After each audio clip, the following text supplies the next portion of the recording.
الصلاة، الصوم، الزكاة، كل دي حاجات بنعملها عشان نشكر بيها ربنا على النعم الكتيرة جدًا اللي في حياتنا، وأهم حاجة إننا نكون راضيين باللي ربنا كتبه لنا. بالرغم من إن فيلم الليمبي 8 جيجا فيلم كوميدي، ولكن فيه رسايل وحكم مهمة جدًا. بيبدأ الفيلم بمشاهد كوميدية واللي بتعرفنا حياة الليمبي عاملة إزاي، وبنشوف إنه عايش في منطقة شعبية وحالته المادية تحت الصفر، وعشان يحسن من حالته المادية بيشتغل زي سمسار كده، بيوصّل الشخص بالمحامي وياخد فلوس، بس عشان الشغلانة دي ما بتجيبش همّها فبيضرب كارنيه وبيمثل إنه محامي، وبيكون عنده مشكلة في الخلفة، يعني ولا مال ولا بنون. وعلى النظير الآخر بنشوف إن أخته ومراته وجوزها عايشين أحسن عيشة، فلوس وفيلا وبسين وألماظ.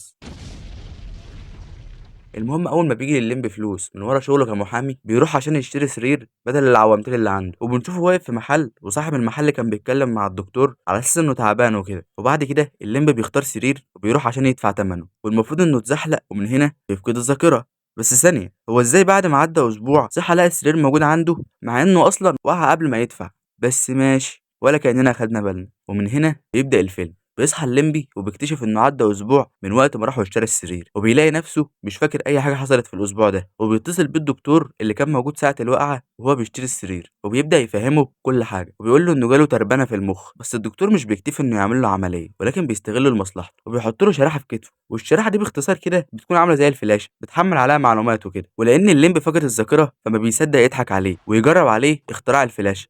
يا لو الفلاشه ده عند كل طالب ثانوي كنا كلنا دخلنا طب، ولا ابن خالتك بقى ولا ابن عمتك. المهم بيتحول الليمبي لآلة واللي بيتحكم فيها الدكتور، وبينزل عليها حاجات تفيد الليمبي في شغله كمحامي، وبتبدأ الفلوس تلعب في ايده زي الرز. بس بيكون في مشكلة، وهي ان الشريحة مش هتكفي انه يحمل عليها كل حاجة، فبيضطر يمسح حاجات قديمة، يعني زي كده زي الرسالة البايخة اللي بتجيلنا لما المساحة بتخلص. وبعد كده بيعيش الحياة اللي كان عايز يعيشها، بل كمان بيستعار من الناس اللي كان يعرفها زمان، وبيبدأ يحصل انقلاب في الأحداث. بيروح الدكتور للليمبي وبيكون عايزه عشان ينقل تجربته في الشريحة عشان ياخد براءة اختراع، لكن الليمبي بيرفض، بل كمان بيهدده انه ممكن يحبسه لانه عمل العملية بدون اذنه. المهم بعد كده الدكتور بيسمع الكلام ده وبيقرر ينتقم، وبيحمل له فيروس بيفرتك دماغه، وبيروح له الليمبي لحد عنده وبيقول له يشيل الشريحة ويخلصه من الهم ده، وبيقرر يشيلها بنفسه، وساعتها بنشوف انه رجع لفترة الطفولة.